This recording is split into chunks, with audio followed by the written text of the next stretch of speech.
राहुल गांधी की भारत जोड़ो यात्रा के बाद से बीजेपी अब एक जीत के लिए तरसती हुई दिखाई दे रही है।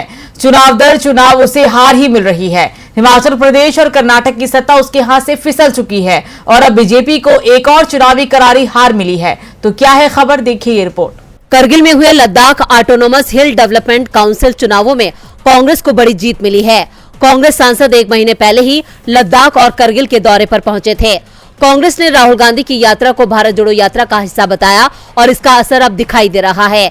LAHDC के चुनाव में कांग्रेस ने क्लीन स्वीप कर दिया है और सबसे बड़ी बात तो ये कि दूसरे नंबर पर कांग्रेस की सहयोगी पार्टी नेशनल कॉन्फ्रेंस आई है। बीजेपी के हिस्से में करारी हार आई है। पार्टी मुश्किल से खाता खोल पाई है। डेवलपमेंट काउंसिल की 26 सीटों के लिए 4 अक्टूबर को मतदान हुआ था। कुल 77.62% वोटिंग हुई थी। चुनाव में कांग्रेस और नेशनल कॉन्फ्रेंस ने गठबंधन किया।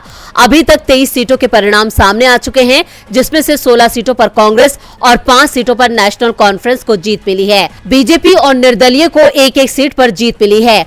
आर्टिकल 370 के रद्द होने के बाद अगस्त 2019 में जम्मू कश्मीर से अलग होकर केंद्र शासित प्रदेश बनने के बाद लद्दाख के करगिल में पहला स्थानीय चुनाव है और इसमें कांग्रेस की सत्ता तय हो गई है। नई परिषद 11 अक्टूबर से पहले गठित होने वाली है। काउंसिल में बहुमत का आंकड़ा 14 है और कांग्रेस पहले ही 16 सीटें जीत चुकी है।